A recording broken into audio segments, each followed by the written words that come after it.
Okay, so welcome. Thanks, Linda. Thanks to all of you for joining us today. As Linda mentioned, this is the third in our most recent webinar series. And today we'll be hearing from 3 of the MET Early Career Grantees, who I'll introduce in a minute.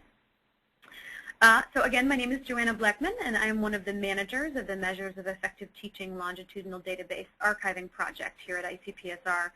ICPSR is a unit of the Institute for Social Research at the University of Michigan. So I'm going to take a minute to quickly mention our recorded and upcoming webinars. I'll also show you where you can find MET Project and MET LDB resources online.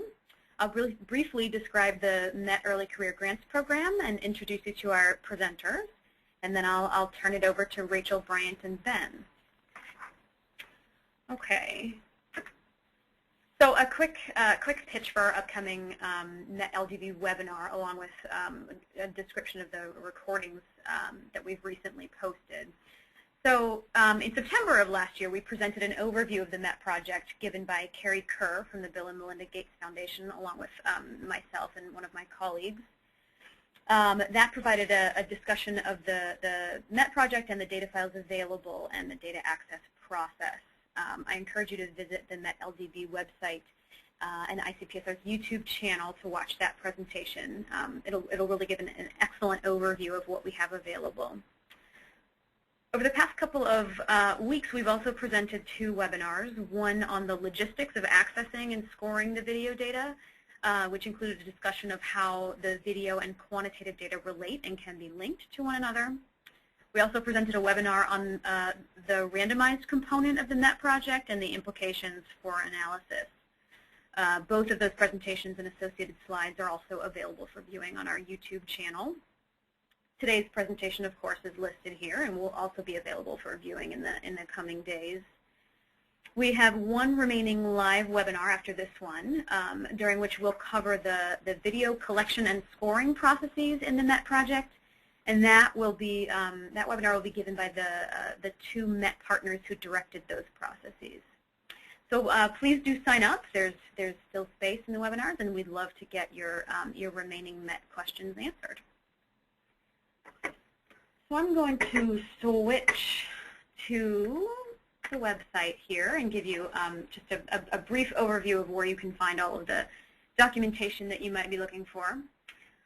So first I'll point you to our listserv. If you come up here to the upper right-hand corner of the home page and click here and input your email address, you will receive periodic updates, usually no more than 1 email every couple months. So updates on data trainings, webinars like this one, new data that become available, or significant changes in documentation, something like that. So you'll be the first to know about those things. Those pieces of information will also be posted here in our news section. We have sort of a running list of announcements on the website. So I'll point you also towards the documentation page, which has the most information on the MET LDB, and probably will answer a lot of the questions that you have. So this is our documentation page, and I'll point you first towards the study information group of files. This includes the MET LDB user guide, which is a really thorough overview of the project, along with the data files that we have available at ICPSR and how they got from MET project to the longitudinal database. So it's a really useful document. We also have codebooks available for all of the MET data files. And we have many, not all, but many of the instruments used. So these questionnaires, for example, as many as we are allowed to make public, we have done so on this website. Finally, I'll point you toward the related resources page. So we have all of the MET project reports from the Gates Foundation here, reports and research papers and briefs. We also have our webinars listed here. There's a featured webinar that can be played right from this page, or can be linked, or you can link or go to the YouTube channel from here as well. Okay, so stay tuned for additional resources. My team here has a slate of resources to create over the coming months. We're hoping to create a few more items.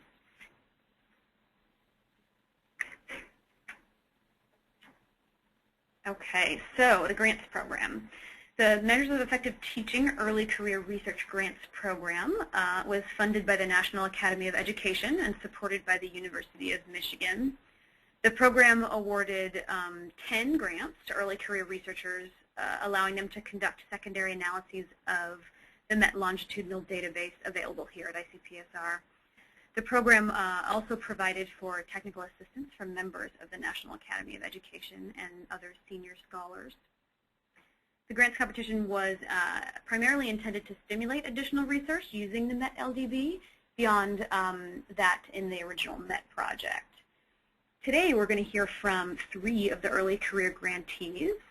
First we'll hear from Rachel Garrett, a researcher at American Institutes for Research, followed by Bryant Jensen, who is faculty at the David O. McKay School of Education at Brigham Young University. And finally, we'll hear from Ben Kelcey, Assistant Professor of Quantitative Research Methodologies at the College of Education, Criminal Justice, and Human Services at the University of Cincinnati. So each of them will discuss their research questions, methods, findings, along with lessons learned from working with the data. We'll, of course, end with Q&A, but please, as Linda said, submit your questions as they come in, or as they come to you. Okay, so a quick thank you to Rachel, Bryant, and Ben. We're very grateful that they were able to join us today and share their work with us. And with that, I'll turn it over to Rachel Garrett.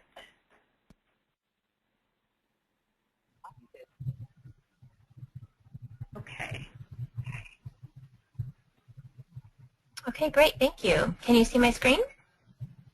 Yeah. Okay, great. So I am going to be talking about work that I've done with my colleague Matthew Steinberg for a project examining teacher effectiveness using classroom observation scores, drawing on evidence from the randomization of teachers to students. And while I won't be able to go into the full details today, this is work that is forthcoming in education evaluation and policy analysis, so you are welcome to contact either Matthew or myself if you would like to look at the full manuscript.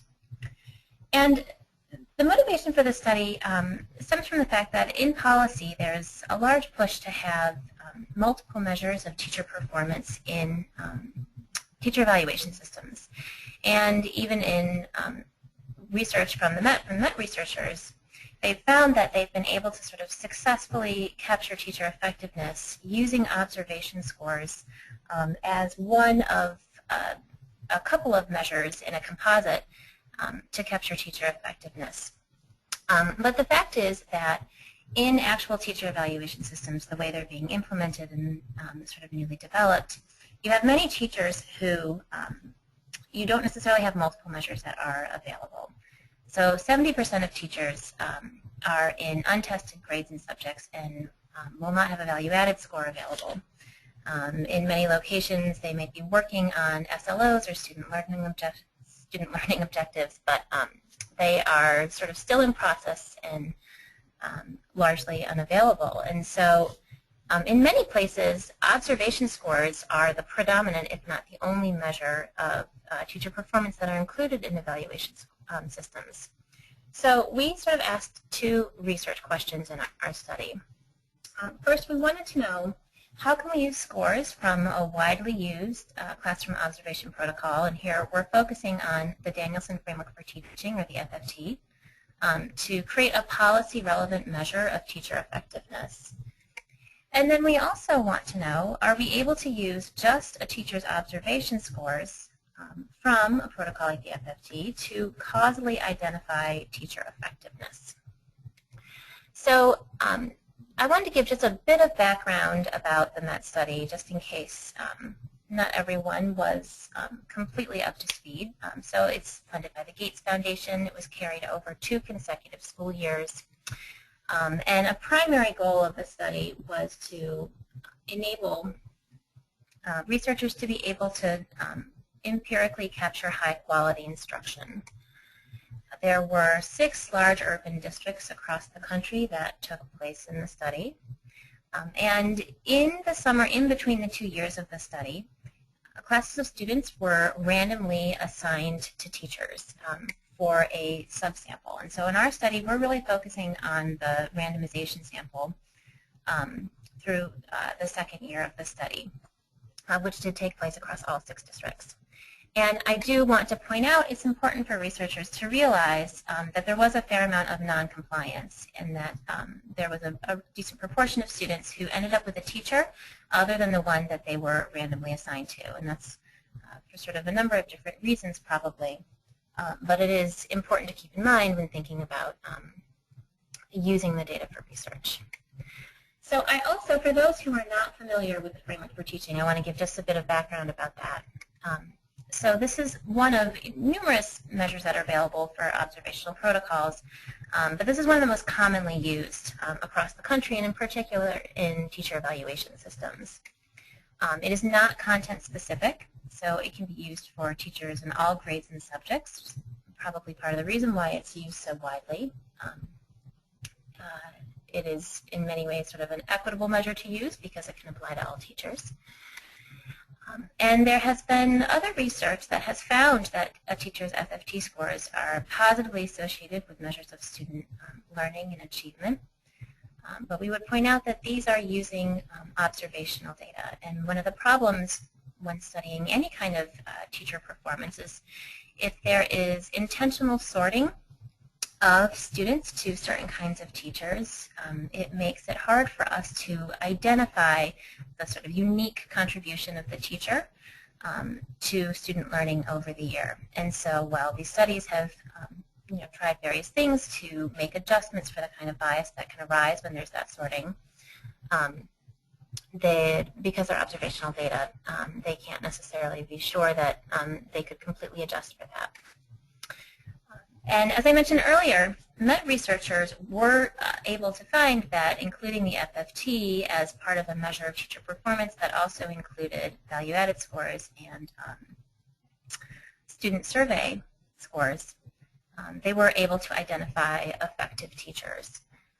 However, just to sort of reiterate our second research question, given how heavily teacher evaluation systems rely on classroom observation scores, how well can we identify teacher effectiveness using FFT scores alone? So I also want to talk just a bit about the MET video observations, because this is a key part of the MET study and also to understanding the FFT scores. So you had teachers who participated in the MET study who had lessons that were captured through video, and then they were coded remotely by MET study raters. And this is kind of an important distinction to keep in mind because in many of the other research that you might be familiar with outside of the MET study, you have observers who often know the teachers, it's often principals, who are working with the teachers and scoring them through the FFT, and this is different because these are MET study identified raters, and they are watching these videos remotely from the teachers themselves. For generalist classroom teachers, they were videoed on 4 days, and on each day captured 1 ELA and 1 math lesson. For subject specialist teachers, for the first year of the study, they had 2 sections that they taught that were videoed on 2 separate days. In the second year study, they would focus on 1 section which was videoed over 4 separate days.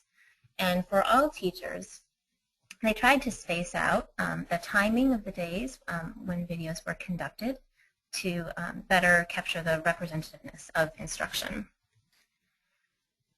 Raters then, as I said, would code the videos remotely, and they would create scores based on the individual components that were used for the coding process. And then the component scores were averaged for a given section using the harmonic mean from all scores that were available throughout the year. I do think it's also important to keep in mind, again, a distinction of the MET study from other research that you may have read about. This is there was no feedback that was given to the teachers. So typically the full FFT process includes an observation, and then ideally within about 2 weeks you would have a time when the observer and the teacher would come together and they would have a structured discussion based on the observation protocol and identify strengths and areas for growth. And that's not what happened here. This was about measurement, and there was not an intervention that was happening. So in our data, in the data that we pulled from, we based analytic samples on the randomization from the second year. We focused on grades 4 to 8, and we created 2 samples to study ELA and to study math that were fairly comparable in size. I'd like to point out that in the metadata, if you're familiar with FFT, you know that there are 4 domains, but in the MET they focused on 2 domains of classroom environment and instruction, and 8 components within those domains. And the reason why they selected these components was because these were the ones that were amenable to observation through video. As I mentioned before, there were mean scores for each component based on observations over the year. We also made use of the information available in the MET on state student achievement on math and ELA state-mandated exams. And there was also a very good collection of sort of those key teacher and student covariates that you would want to be able to adjust for. It's sort of the demographics in terms of race and ethnicity, gender. For students, you have age, you have special education status, free and reduced price lunch, ELL status, gifted status. For teachers, you also have their degree status, years teaching in the district, and so forth.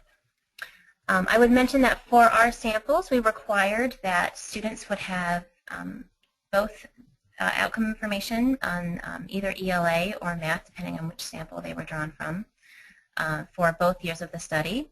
We required that for a student's actual teacher, we had FFT scores from both years of the study, and that we had for a student's randomized teacher FFT scores from the previous year of the study. So in order to answer our research questions, we took the following approach. First, in order to come up with our policy-relevant measure of teacher performance, we chose to conduct a principal components analysis to look at the systemic relationships between the 8 FFT components.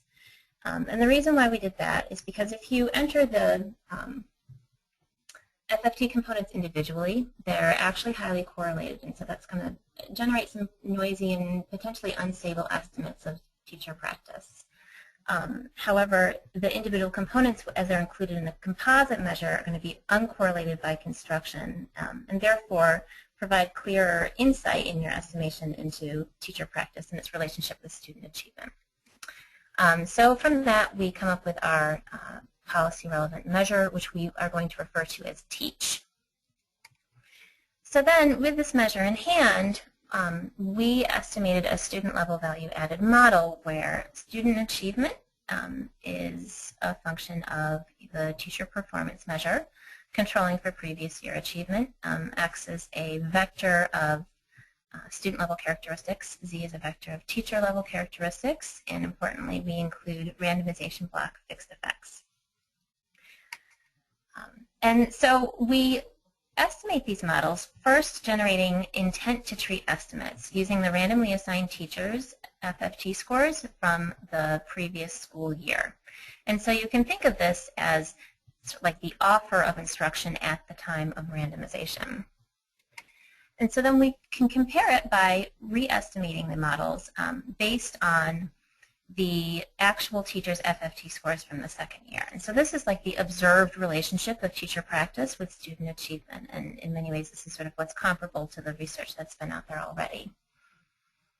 But as I mentioned before, there was non-compliance with a random assignment, and so in order to account for this and the potential bias that that introduces in your estimation, we used an instrumental variable approach where in the first stage we instrument for a teacher's practice using the randomly assigned teacher's previous year measure of practice. And then in the second stage we use the results from that to be able to look at the relationship with student achievement. And what this will tell you is that if you have full compliance where the actual teacher is the same as the randomized teacher, then you can see in the IB estimate that you're going to have an estimate that is going to have a higher covariance, and it will be scaled up, and it'll be more like the treatment on the treated, so that you can identify the role of the teacher quality on academic achievement. So in terms of results, as we first look at the results of our principal components analysis to create our measure of teach, there's sort of two criteria that you want to look at. One is you want to have an eigenvalue that's greater than 1. This is your Kaiser criterion.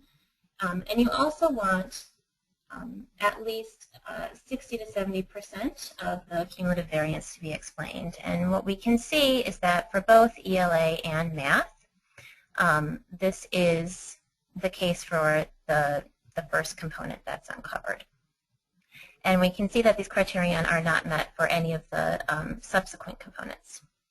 So then as we look down onto the eigenvectors and the factor loadings, and actually I want to point out here, because there's two kinds of components going on. These are the FFT components, like 2A, 2B, 2C, 2D. So that relates to what an observer is scoring a teacher on. So 2A is creating an environment of respect and rapport. 2B is establishing a culture for learning, and so forth.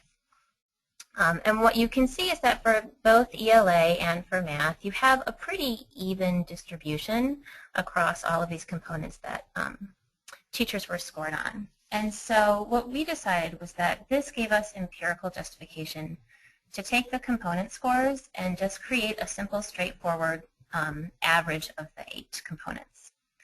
And we felt that this was very policy relevant. This is something that's sort of highly actionable in the field, and this is also empirically supported. And in fact, there's other work that has had similar results. So this is sort of replicating those results within the metadata. So with that in hand, we then looked at our intent to treat estimates. So again, this is using our measure of teach based on the student's randomized teacher's previous year FFT scores. And what we find is that for ELA, there's basically no relationship with student achievement. For math, there's sort of more of a suggestion that there might be some positive association. It's sort of borderline significant, and it's not really robust over specifications. So then we looked at the observed relationship between teacher practice and student performance. And this is, again, as a reminder, this is the actual teacher's measure of performance based on their FFT scores from the second year of the study. And what we see is that it is highly significant. It's a positive association with student learning, and it is very robust across the different specifications with the inclusion of different sets of covariates. And this is true for both ELA, and it is true for math as well. And we would point out that this is actually very similar to findings that other researchers have found in other data when they control for things like student characteristics, teacher experience, and school fixed effects. And we point out that if you use sort of a benchmark that other researchers have found in terms of what you expect year to year of student learning in these nationally standardized tests, we calculated that with students who are with proficient teachers had about 36% of an average year of reading learning, greater than students who were with basic teachers who were rated as basic. So sort of about 3.6 months of learning in a 10-month school year. whereas for math it was about 34% or 3.4 months of learning over the school year. So a fairly meaningful size impact. However, as I mentioned before, there was a lot of non-compliance that could be introducing bias into these estimates. And so we used our IV estimation to try and get around this. And I'd sort of first direct you to our first stage results. And what you can see is that there is a positive and significant effect of the randomized teacher's previous year relationship of the randomized previous year's FFT score with the actual teacher's current year FFT score. But it's pretty small in magnitude. And you can think about it, if you had a perfect compliance and if you had no measurement error, then you would expect these coefficients to be 1. And they're obviously much smaller than that. I would also point out that in IV estimation, you're looking for the strength of your instrument to be validated by an F statistic that's over 10. And you can see that we didn't really achieve that. So our instrument is definitely weaker than we would have liked. So then as we look to our results in the second stage, we see that we're not able to find any kind of relationship between the measure of teacher effectiveness and ELA learning. And then for math, sort of the point estimates would suggest that there could be a positive relationship with really large standard errors, and it just isn't significant. So we're really not able to use these 2 years of observation scores alone to capture teacher effectiveness. So in summary, we found that teacher instruction was best captured through this very simple average of the FFT components that were included in the MET study. We did find that student performance was highly correlated with instruction, but it appears to be subject to bias. That's due to student sorting after the randomization process. And we were not able to empirically identify teacher effectiveness using 2 years of a teacher's FFT scores. I would point out that we think part of the reason why we were not able to identify teacher effectiveness this way is that the correlation within teacher of this FFT index over the 2 years was actually pretty modest. It's about 0.53 for ELA and 0.52 for math. And we point out that this is similar to the what you see year over year with value-added measures that other researchers have found. And sort of the implication of this is it calls into question whether we should be basing sort of high-stakes personnel decisions on the outcomes of evaluations that are primarily or exclusively based on the FFT or other observational measures like the FFT. And for research, it sort of, again, highlights what probably is already known, but again, highlights that we need a better understanding of how the FFT can capture teacher practice over time. So thank you. Thanks, Rachel. I will pass the presentation over to Bryant now.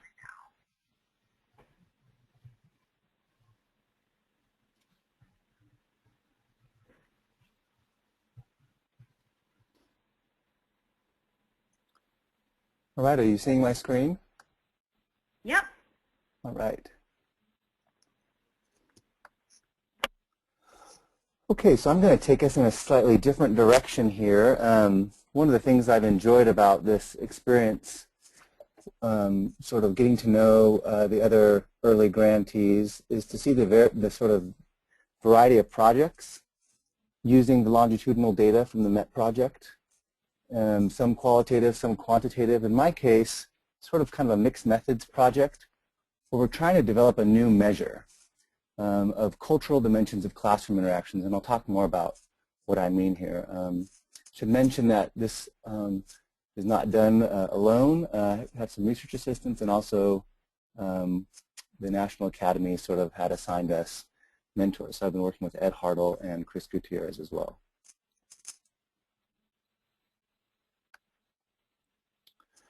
Okay, so I'm going to sort of start us just thinking about the need to think about measuring cultural attributes of classroom activity within the existing literature, and then I'll sort of describe our project, how it's moved from a qualitative sort of descriptive emphasis to a more quantitative emphasis, which is where we are now, ending in a generalizability study, to sort of a first sort of round at looking at the psychometric properties of this instrument under development.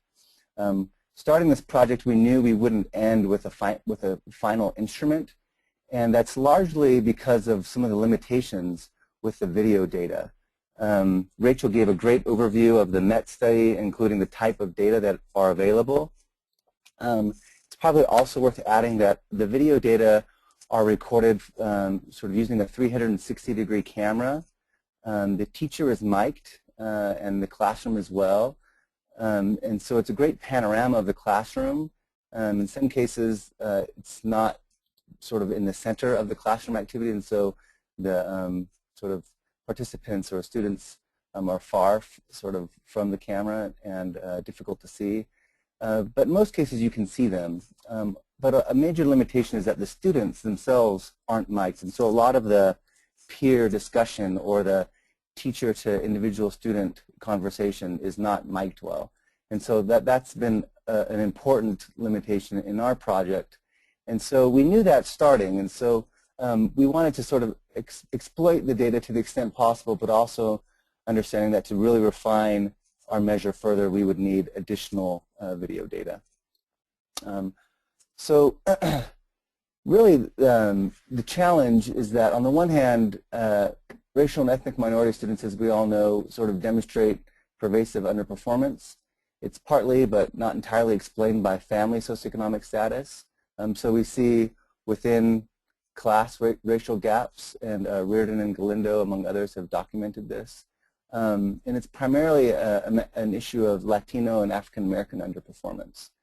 Others have demonstrated that part of the gap is attributable to sort of inequitable learning opportunities. Pamela Moss, Ed Hartle, and others have demonstrated that. On the other hand, the sort of the racial and ethnic minority population is increasing, so it's a major policy blunder, while the teaching force remains largely white and female. At the same time, there's sort of national conversation about what it means to be competent in the 21st century. And so whereas racial and ethnic minority students, here abbreviated as REM, demonstrate lower sort of academic achievement or historically sort of cognitive measures, they demonstrate strong, many of them, so interpersonal and intrapersonal developmental competencies. This has been demonstrated especially in the developmental psychology literature over the last couple of years. And so a challenge is, how do we sort of think about sort of the non-cognitive developmental competencies of REM students, if you will, to facilitate stronger academic learning and academic performance.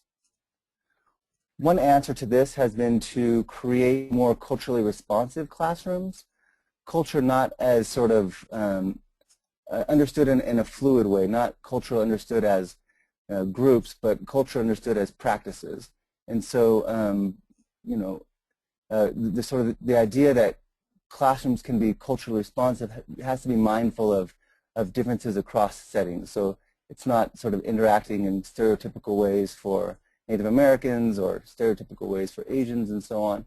It's thinking about it more at a setting level rather than a sort of student group or ethnic group sort of level. And so the culturally responsive argument has been out there for a while, and there are sort of different angles to this argument.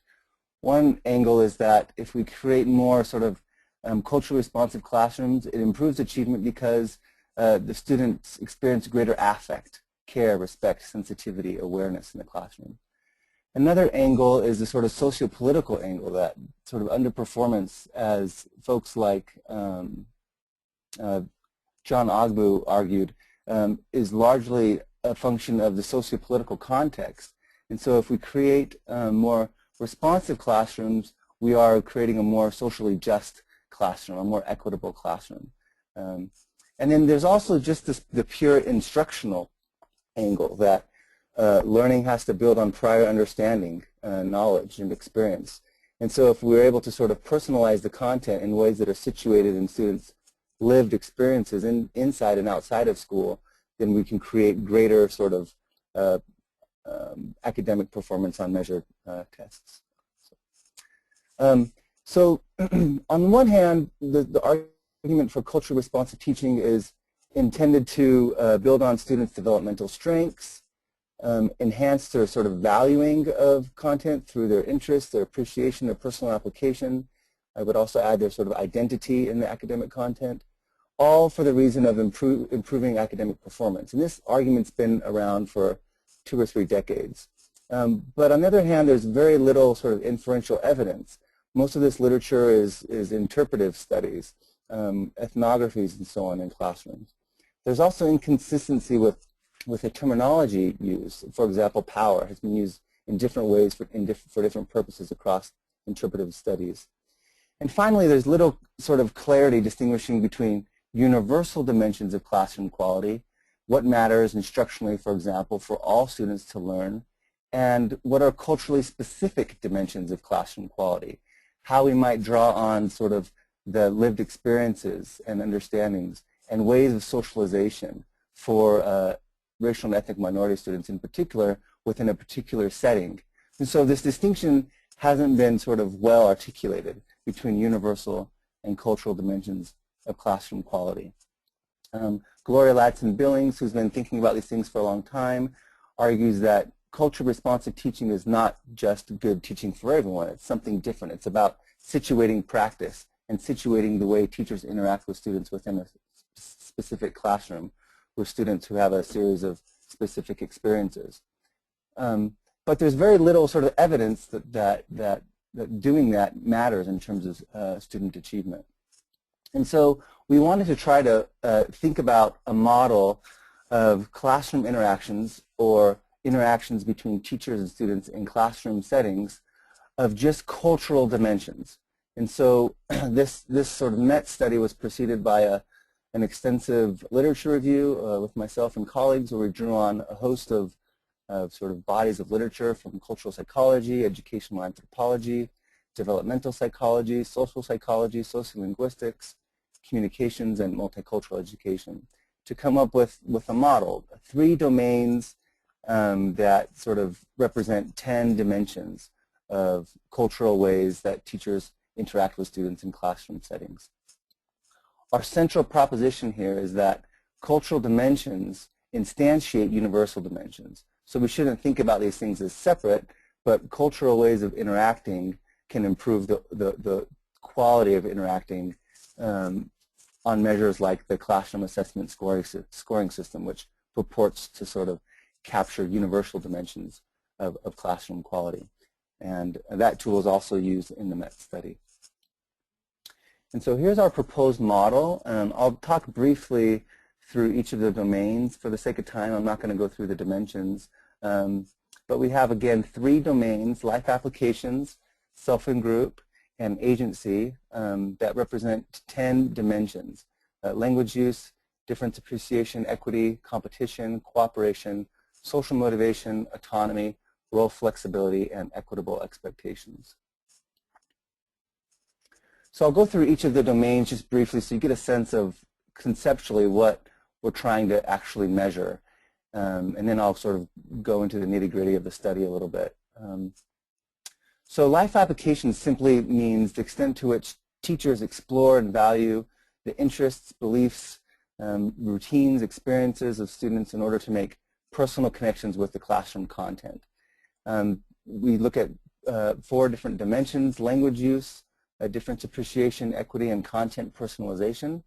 And each of these dimensions are scored along the same 7-point continuum from 1 disconnected to 7 well-connected. The second domain is self and group, or as it's referred to in some of the communications literature, self-construal. It's basically how independent or interdependent classroom interactions socialize students to be. In other words, how teachers socialize students to identify primarily with group or individual activity and accomplishment. And this domain is very sort of prevalent in thinking about differences in classroom activity between Western and Eastern classrooms. Dimensions are competition, cooperation, and social motivation. And the rating scale for each of these dimensions within this domain are 1 from independent to 7 interdependent. And finally, agency is what some studies have sort of called power, or how classrooms sort of allow students to be autonomous in the classroom, to make choices, to ask questions, to have responsibilities, and also to internalize equitable yet high expectations. And so dimensions here we call autonomy, role flexibility, and equitable expectations. The scale continuum that we came up with are from 1, not distributed, meaning agency is restrained. The teacher largely has the control in the classroom, to 7, well distributed. I should go back to say here that the class measure, which again was used in the MET study, has a dimension called regard for student perspectives, and it addresses some of these things, but we argue most of it does not address. And so when we were selecting our classrooms, the videos for the final sort of formal analysis for a psychometric study, we did use the class dimension score of regard for student perspective just as a proxy for classrooms that we would hopefully find some of these indicators in. And so just sort of to give a little bit of terminology around the instrument, we have 4 different levels or layers. The most abstract or distal is the life applications domain, and I've been using that term already. And then we have 10 dimensions. So for example, here is different appreciation. Within each dimension we have a series of indicators, and within indicators we have a series of behavioral markers. And so as I'll discuss, the initial part of the study was just a qualitative open field note study between myself and research assistants where we were just trying to sort of complete this series of behavioral markers that could represent the respective indicators. Our intent was not to capture all things cultural, but indicators and associated markers that, 1, have received attention already in the research literature, and that defined very broadly. Most of that literature is qualitative. Also, these dimensions are at least purported to be associated with children's development and learning, not only sort of the cognitive development, but also their non-cognitive development. And also for the indicators to be included, they had to be detectable to the trained observer, and that took some time to sort of work through. And they have to be commonplace enough to be observed within observation cycles. And the observation cycle or segment, as they're referred to in the MET data, are 15 minutes. And so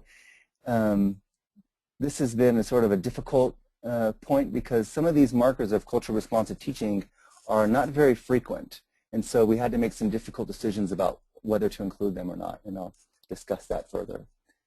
And then finally, to include the indicator in the measure, they had to demonstrate conceptually first and sort of observationally second that there's some malleability.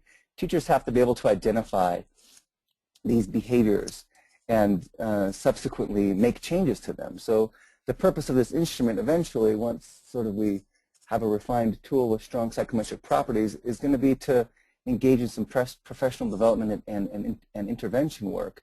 And so for that to be the case, the indicators have to be considered malleable. And so these are the criteria for including the indicators. There were 4 steps to our project. Again, we started sort of more open-ended with qualitative work, looking at videos, and we weren't very sophisticated about selecting the videos for the qualitative work, other than looking at videos that were sort of majority-minority. And during that sort of first phase, which was from last May to September, we just engaged in qualitative field note analysis, identifying markers, actual behaviors, concrete behaviors between teachers and students that might fall within our framework. And so in that process, we sort of refined the dimensions and the indicators and the markers. But during the first phase, we didn't worry about sort of aligning any of these behaviors or indicators on a continuum yet. We saved that for phase 2, which is when we developed sort of in an iterative way the scoring rubrics, which took longer than we expected, as is usually the case. Here, we wanted to demonstrate that we could agree, at least at a very basic level, on where these behavioral markers within videos observed fell along a continuum. And we didn't use a 7-point continuum at this point. We just used a 3-point continuum, sort of left, middle, right, or, for example, for life applications, dimensions disconnected, somewhat connected, and well connected. And so, so during that process of inter-rater agreement, some scoring and discussion, we made revisions to the rubrics until finally, by late January, we came up with the final rubrics that we would use for the formal study. So here's an example of what the rubrics look like. This is the dimension difference appreciation, and then 3 indicators: personal sharing, comparison and contrast, and respect for differences. And so you observe the 15-minute video, you take your open-ended field notes, and afterward you refer to those field notes and make a decision on the 7-point continuum for each indicator.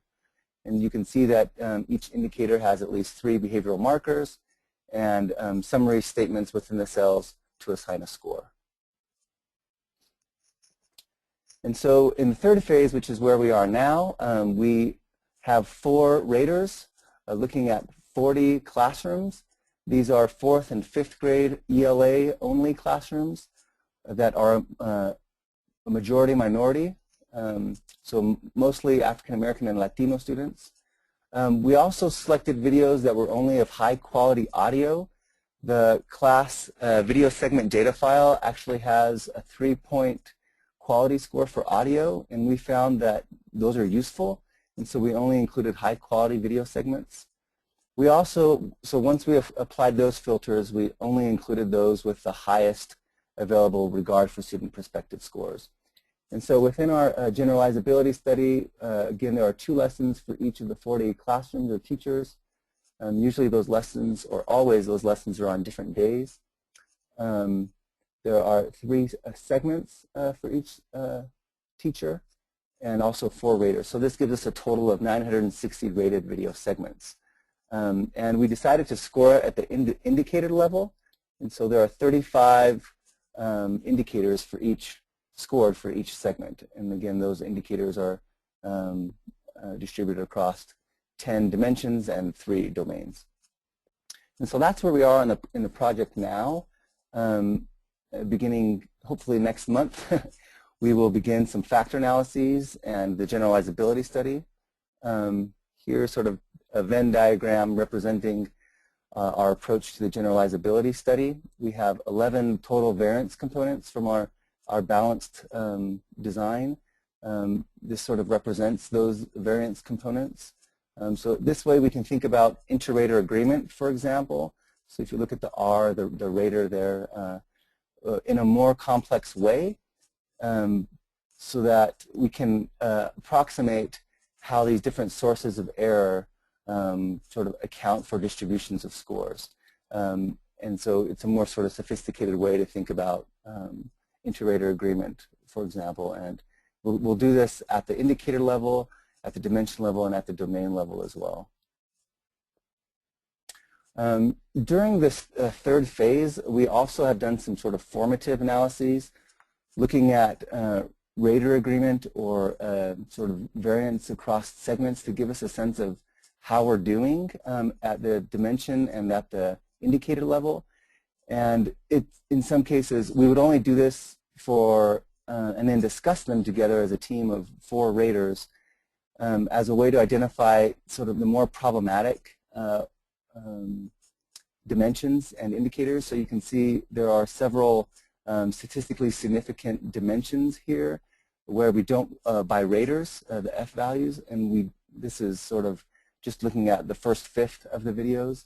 And so we went back to those dimensions. We didn't make changes to the rubrics, but we discussed among the raters our scores so as a way to sort of recalibrate and hopefully over time doing this sort of formative analyses. Again, only for videos that have already been scored, it helps us to sort of improve, hopefully, our inter-rater agreement over time. Okay, so just some quick takeaways. Again, this is mostly in terms of the data itself and less our study. The MET data can be helpful to think about creating new observation instruments. I think sort of an overwhelming consensus is that the instruments used, including the FFT, the class, and others, accounted for less portion of variation in student achievement than expected. And so we need to think about creating new measures. And certainly this is an example that could be important to eventual policy analysis, especially because of the sampling where underperforming racial and ethnic minorities are overrepresented in the MET classrooms. And so that's an important advantage to the study. However, the quality of the videos is concerning. I mentioned already the audio quality and the one-to-one teacher-child interactions, which is really important instructionally, are largely lost in terms of the audio. And so, you know, there's probably only so far where we can sort of achieve in terms of getting refined, well-developed measures. And so we think that, at least for our measure, that the MET study are helpful but insufficient to finalize our instrument. So we'll have to go out and collect further video and live observation data before we sort of publish our instrument or make it public. So I think that's it. Thank you so much, Bryant. I'm going to move the presentation over to Ben now. And I'm noticing the time. I'm sorry that we're running a little bit long. I hope that Ben can stick with us, and I hope that the audience can stick with us too. I will try to do my best. This is Ben. I unfortunately have another meeting coming up soon, so I will try to finish as quickly as possible. Am I all set? Can you guys see my screen? Yep. Okay. So I'm going to shift the talk a little bit, similarly using observations or classroom observations, but now I'm talking more on the method side, and in particular developing new psychometric methods to analyze teaching data in general, but more specifically in this application, classroom observation data. So I'm going to talk about non-invariant measurement and rater-mediated assessments of teaching quality. So I'll try and unpack these ideas a little bit, but I think we have a pretty good context both with the MET study and then the two presenters that have gone already. Classroom observations really have a lot of potential in the sense that they anchor effective teaching in specific and observable criteria, but as we've heard a little bit today and we've read throughout the reports, they come with a lot of troubles. Some of those problems are fallible indicators, rater differences, and sometimes you have atypical observations, and these things all contribute to something called construct irrelevant variance with teaching quality. And so these are kind of the noise instead of the signal. And we have a lot of potential with these classroom observations, but the problem is that they're kind of overwhelmed by noise. We'll see, or maybe you already have seen it in previous studies.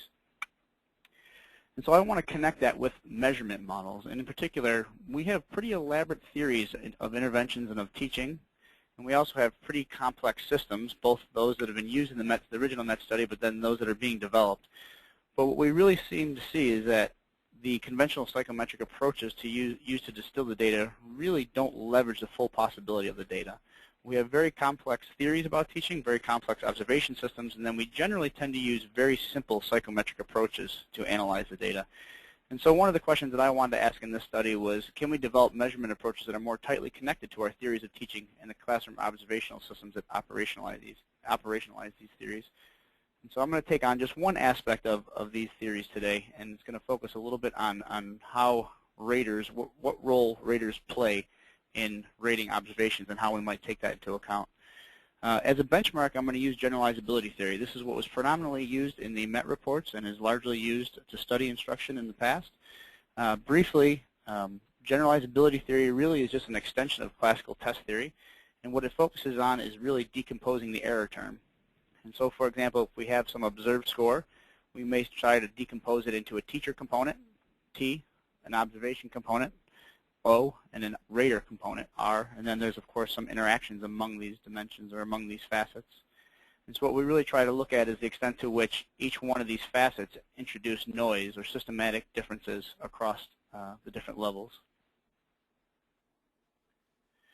And so just as a brief kind of anchor us into what this kind of looks like in the MET study, if you take one of the instruments, the MQI, the Mathematical Quality of Instruction instrument, and you decompose the average, you decompose the variance in the averages across all items, you see that roughly 20% of the variation that we see, that we observe in teacher scores, is directly attributable to differences among teachers. The remaining 80% is attributable to other sources, construct-irrelevant variation, we might call it. And that's things like differences among raters or observation-to-observation differences, as well as interactions among those components. So this has some pretty serious implications. I'll just take one simple implication. What I've done here is plotted kind of like a caterpillar plot of the scores as well as their confidence intervals. And so on the x-axis, I have just the teacher scores, and these are standardized, so with a mean of 0. And then plus or minus 1 standard deviation is 1 or minus 1. And then on the y-axis is just the vertical sorting of teachers in terms of their teacher scores. And so if we just pick any single person out of here, well, the orange dots represent the actual score, and then the green bands represent the confidence intervals or the uncertainty we have about the scores. So if I just pick one person, let's just say I pick someone who's about 1 standard deviation above average. If I look at the confidence interval or the uncertainty associated with that score, it goes from negative 0.25 to positive 2.25. This is a 95% confidence interval. So what we're saying is that although our best guess is that this teacher in particular is about 1 standard deviation above average, it's possible that they're below average, negative 0.25, or significantly above average, all the way up to 2.25. And this is just a large band of uncertainty. And this has a lot of implications for what we do in terms of research and trying to identify effective teaching. What we really see is that the construct-relevant variation is overwhelming the actual signal. The precision, there's not much precision and not much reliability with these scores. And so a key feature of generalizability theory is that although we actually decompose the variance components, we don't actually use them other than to construct confidence intervals or to estimate reliability. Generalizability theory really is just averaging over all sources of construct-irrelevant variation to gain precision. In other words, there's no fancy measurement model. There's just a simple average in the end. And so what we see is that scores often have a limited utility to informal observations or formal evaluations because there's really a lot of uncertainty associated with this. And perhaps more importantly is that a lot of times we try to design a G study or a study of instruction to get higher estimates of reliability or get scores that have higher levels of reliability. One of the things that the MET study uncovered was that even with as many as 4 observations and multiple raters, we really are seeing reliability levels that are fairly low, usually on the order of 0.6. And that's quite difficult to imagine doing studies larger than the MET study to get reliability levels above 0.7 or above 0.9, which is some of the traditional benchmarks. And so largely, design-based approaches will tend to be insufficient. In other words, it's going to be very difficult to achieve high reliability with any reasonable sized study. Just a little bit more graphically, there's a lot of things that go into an observed indicator. So in other words, one of the items or the dimensions in one of these scales, such as the FFT, for each one of those items or dimensions, what we see is that there's lots of sources of variance that are contributing to that score. It's not just the teacher factor. It's all these other things that are associated with the classroom observation systems. And so what we want to do, what the charge was in this particular project, was to try and figure out a way to kind of remove or separate out the construct relevant variation, which is the teacher variation, from all those other sources of variation. Not just average over them, but actually empirically identify some of these sources of construct relevant variation. So one popular method in the literature is item response theory. And item response theory describes teaching as a function of an underlying and an unobserved latent trait. In particular, we might call it teaching quality. And data are analyzed at the item level such that the probability of receiving high-quality instruction is a function of some latent trait, and I'll call that theta, as well as some item parameters.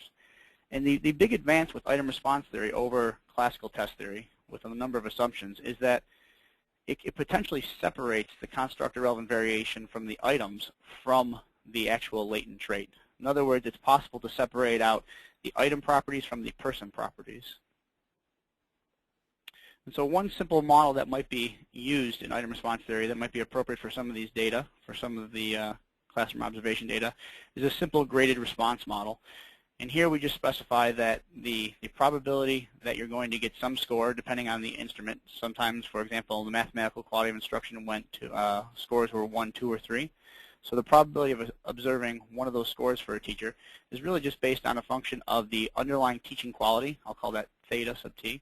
And then it's a function of the item parameters. In other words, how well is that item correlated with the underlying latent trait, and what's the threshold or the difficulty level of that particular item in order to get over a certain mark.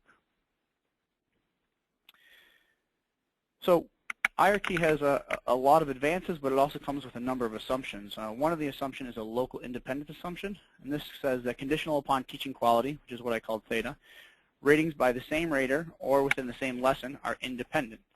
And so this is the idea of local independence among ratings, and this seems to be mostly untenable within these observations. The reason why is we have multiple lessons nested within teachers, and we also have raters rating multiple lessons. And so you might suspect that the ratings are related above and beyond what they would be just due to the teacher persistent quality. It might be attributable to teachers having bad days or to raters being, for example, more severe or more lenient.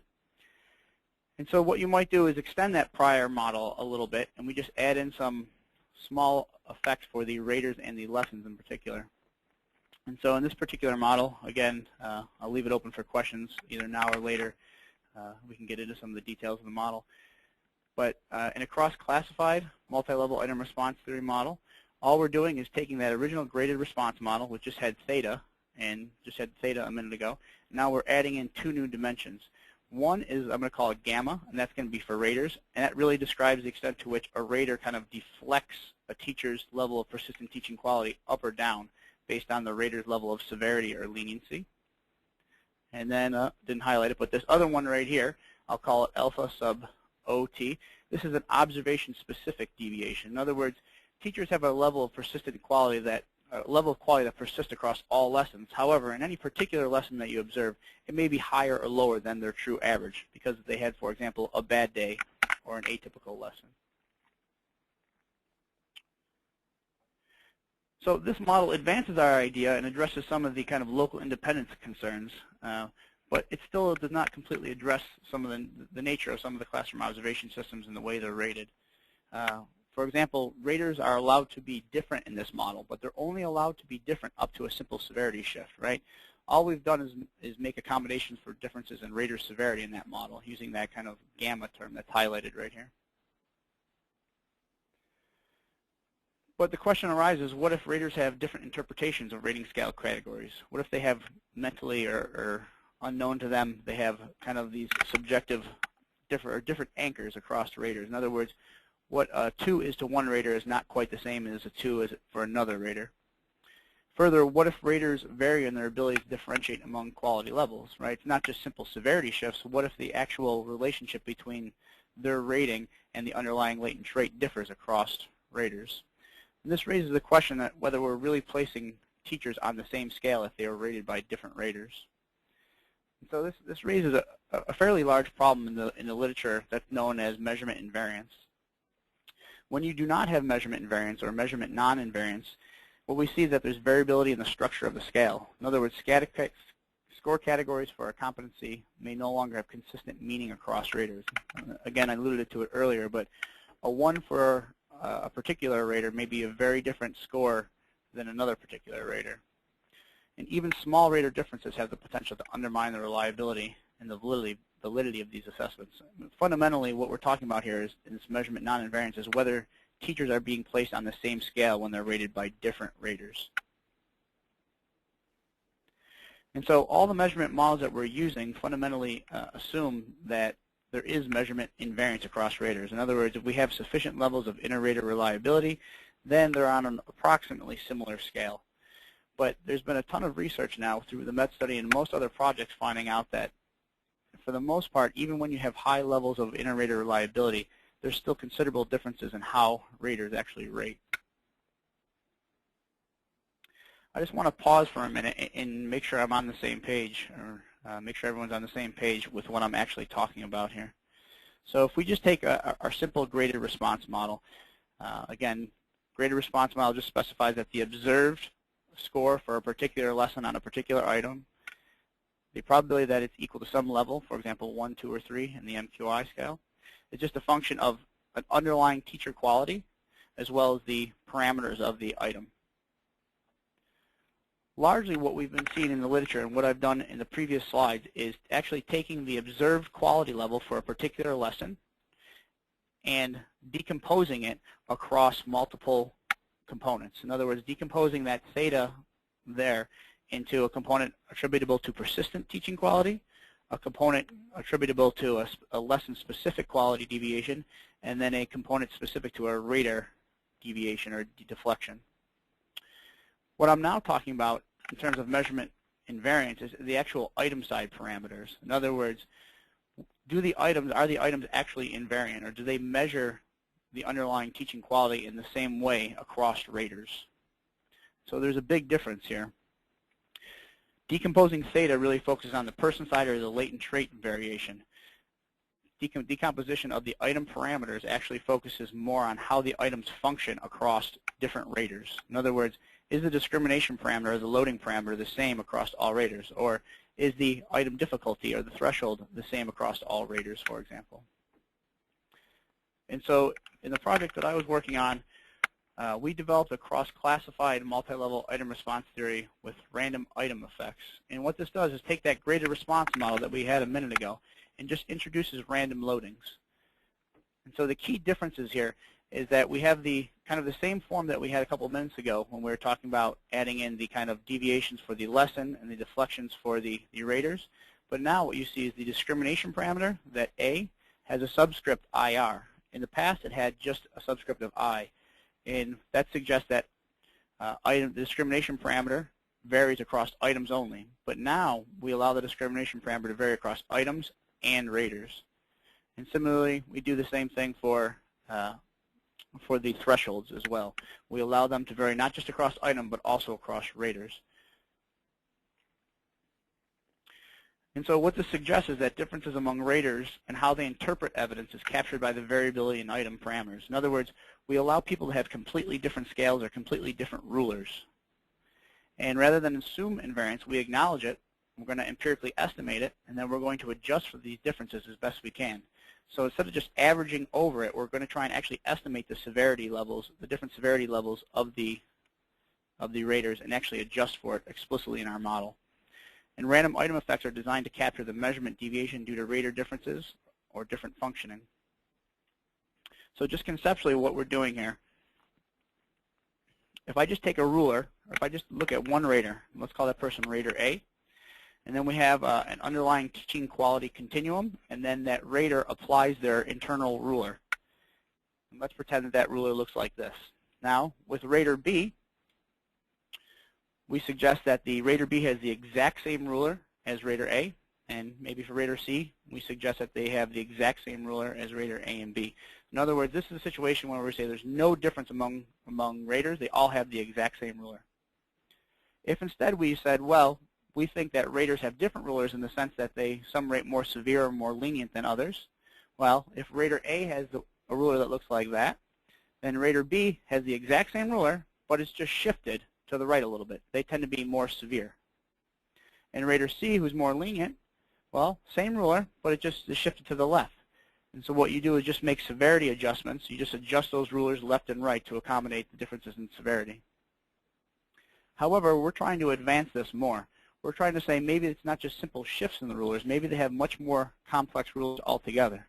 If rater A has that ruler that we talked about before, the same one, rater B may have a higher level of severity, and so that ruler is shifted to the right.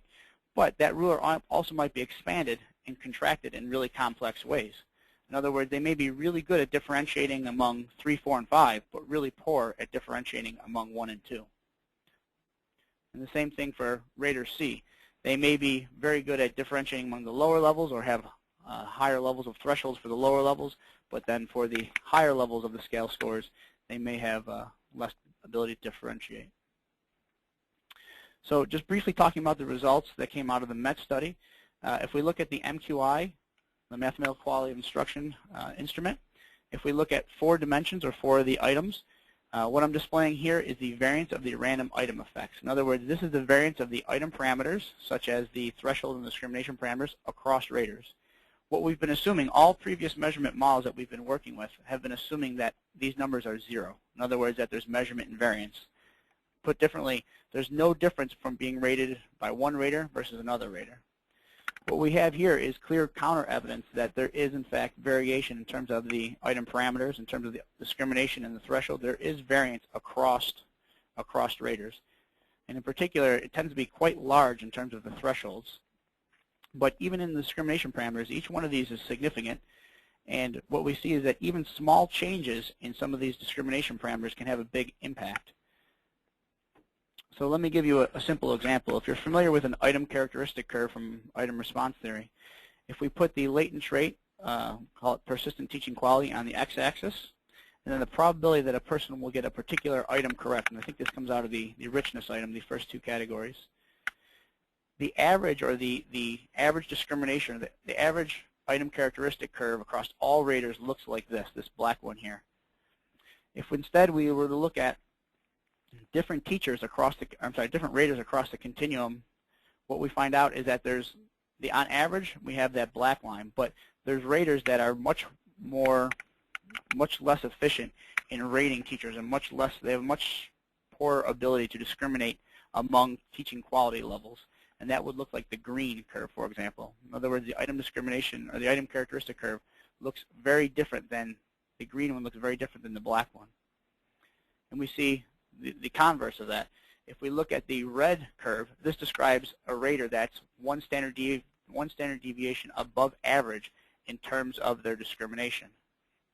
And so what we see is that some raters, depending on who you get, it's going to have a dramatic impact on what your score is. It's not going to just be able to, we're not going to be able to just simply average over it. It's that the actual measurement properties are fundamentally different, so that they're actually being put on different scales. We also wanted to test this out in terms of predictive validity. One of the things that we saw in the MET study and in some of the early career studies, we saw that the relationship between observation scores and value-added scores was pretty low. And to a large extent, we might suspect that this is because of measurement error. In other words, are the observation scores so overwhelmed by measurement error that it's difficult to detect a signal? And so what we did was correlate these scores with the value-added scores.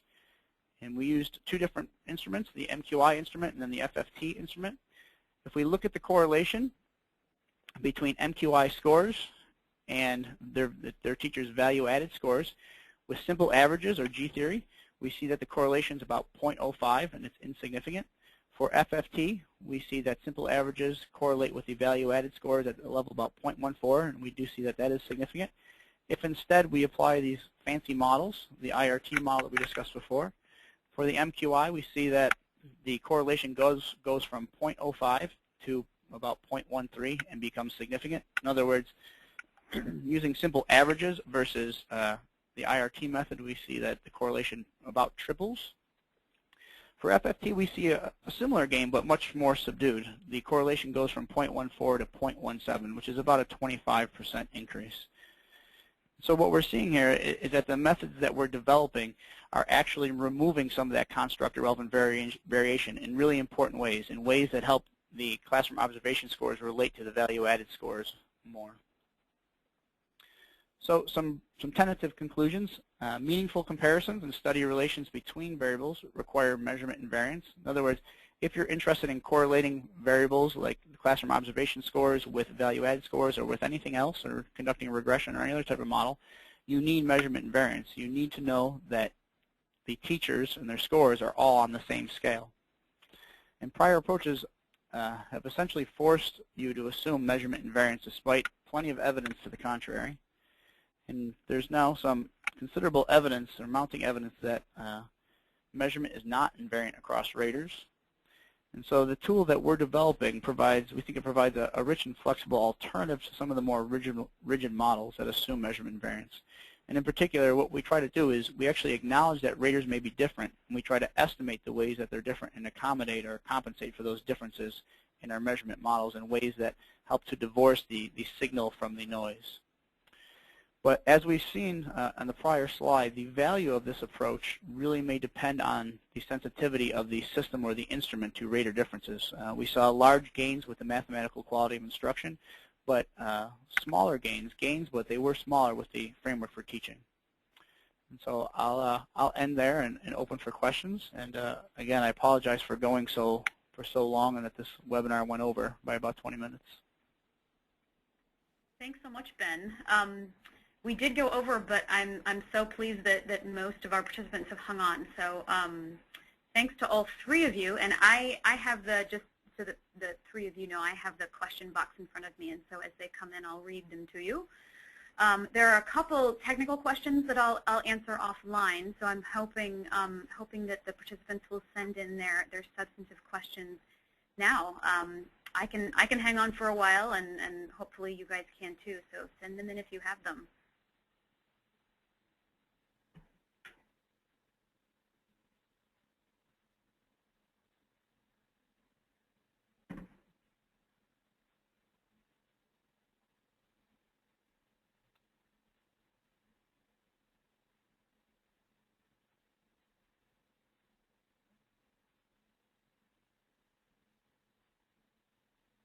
The trick seems to be if I actually start closing out the webinar, then the questions come in. So maybe I'll pretend to log everybody off.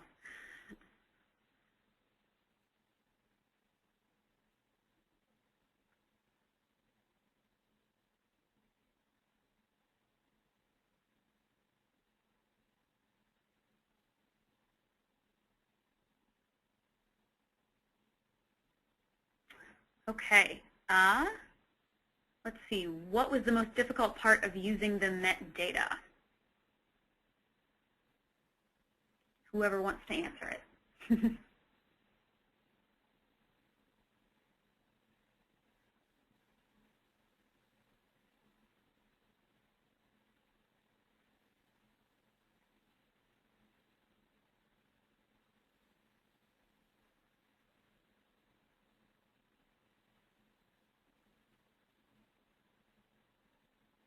Do I still have Ben, Bryant, and Rachel? I can say something. Awesome. Yeah, I can say something real quick. This is Bryant.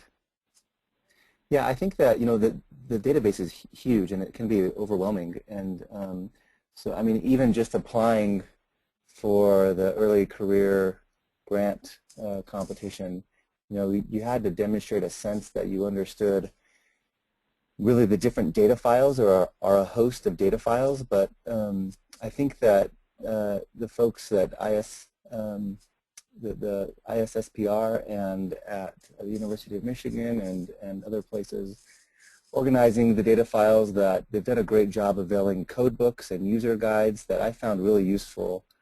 And I treat them more as reference books when problems arise than anything else. And so I think the data can be overwhelming, but I think that the data the code books available are extremely helpful. And if there are any questions that I can't find answered, I email folks at the ICPSR and they respond quickly. And so, so yeah, there's a lot of supports available.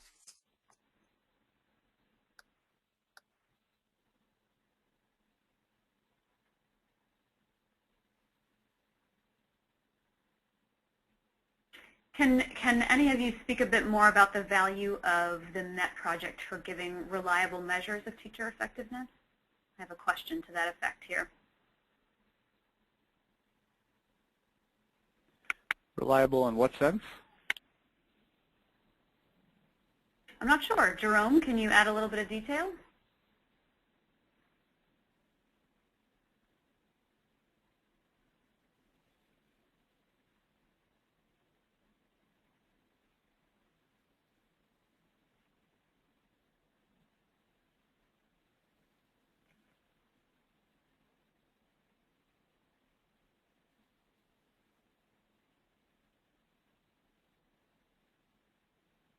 not sure if that participant is still with us. I'm not getting any more detail from him.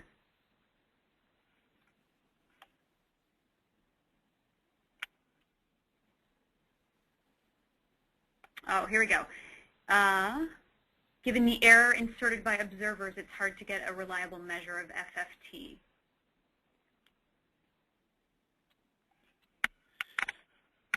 I think that one source of variation, construct irrelevant variation, is due to raters, but I don't think that's the whole story. If you remember on the slide that I showed, let me go back to where they are here.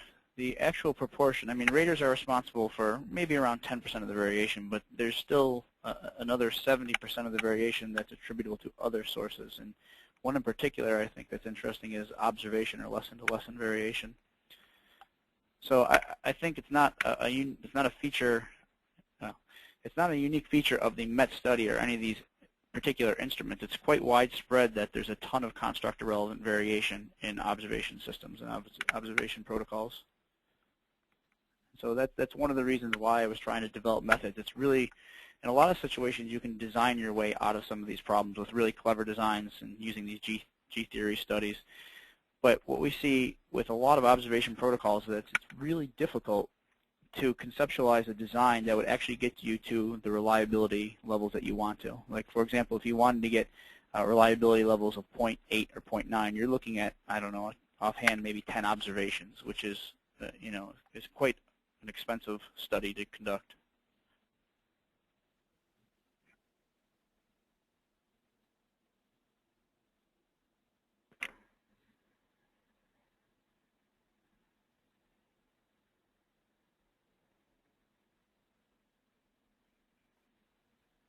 I'll give the participants a few more seconds to send in any additional questions.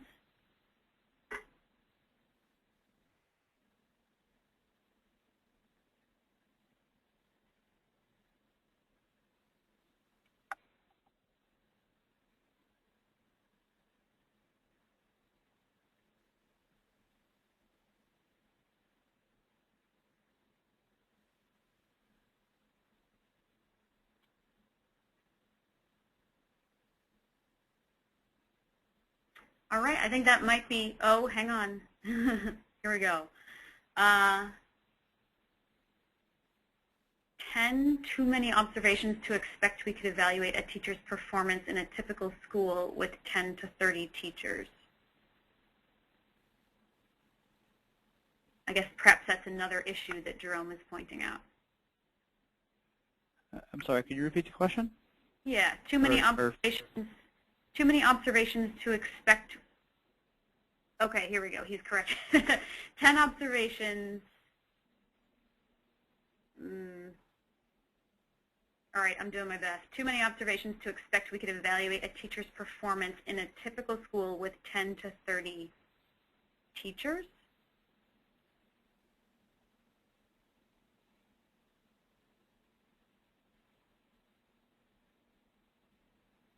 And his correction is 10 observations, that is.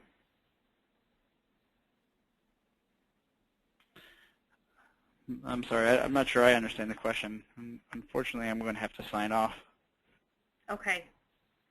So if that question was directed to me, then I'd be happy to take it via email, if that would help.